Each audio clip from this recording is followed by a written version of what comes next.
Well, hello and welcome all you wonderful people out there in YouTube land to the Texas Special YouTube channel.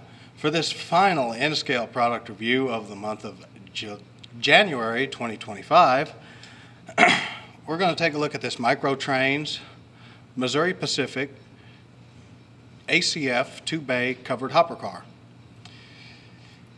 This, just like all the other N-Scale rolling stock that I've reviewed thus far this month, is a brand new freight car.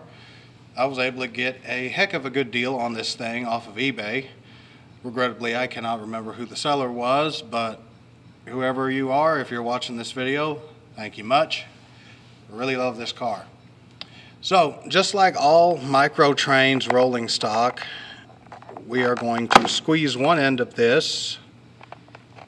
And why is everything always so much more complicated when you're trying to do it on camera? Get the lid off.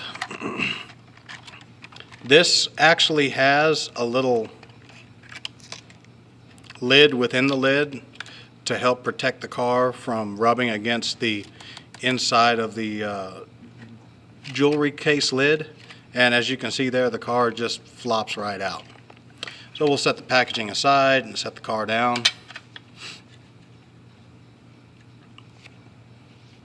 So, first thing you notice, or at least first thing I noticed, is that gorgeous Missouri Pacific Eagle logo. And it is very nicely done on the side of this hopper car. There's very crisp and clear paint separation between the black of the Missouri Pacific Eagle and the gray of the rest of the hopper car. All of the lettering on this car is accurate, legible, and very nicely done. All the load and weight capacity information is correctly applied on the side of the car. You have all of the car build data right here. You have the various disclaimers and disclosures in the correct spots along the side of the car. You have these cast-on ladders here, cast-on stirrup steps on each corner of the car. They're a tad oversized, but remember y'all, this is N-Scale. The walkway that goes around the perimeter of the roof is a tad oversized as far as its thickness, and it is a little tall off the body, but again, N-Scale, very unforgiving margins for error there. The unloading bays are also nicely done, which we'll take a closer look at those here in a moment. And the car does feature plastic pizza cutter type flange wheels and Micro-Trains magnetic uncoupling, magnetic knuckle couplers.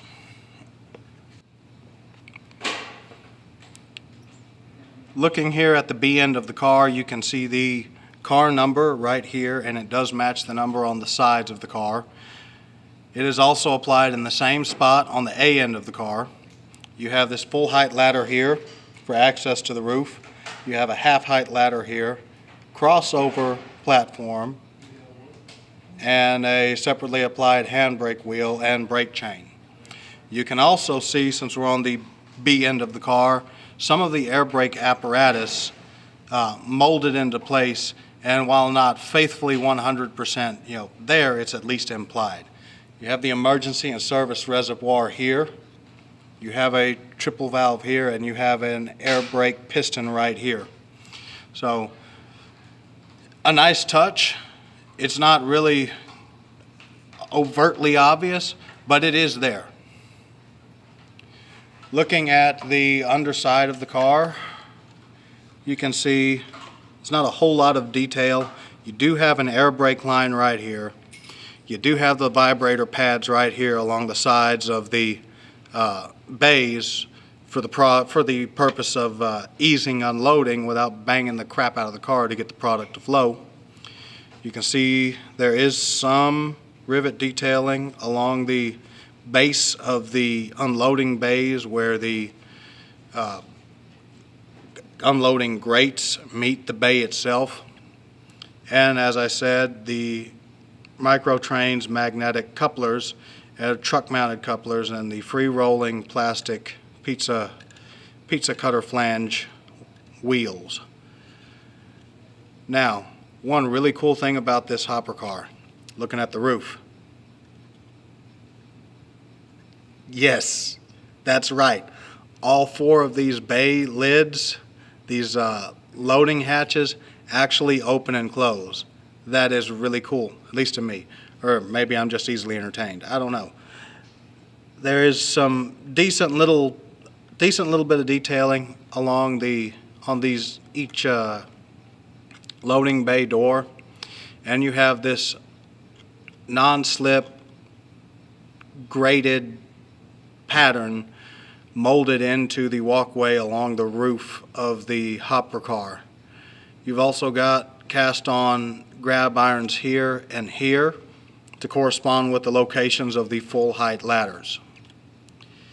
This is a really cool little car, and I'm going to be honest with y'all, box cars are normally my favorite, out of all the in-scale cars I have reviewed this month, this one is definitely my favorite. We're going to throw this guy on the train that I have assembled on the Tait Proving Grounds, and we're going to send it around the railroad and see if it derails.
Not this big.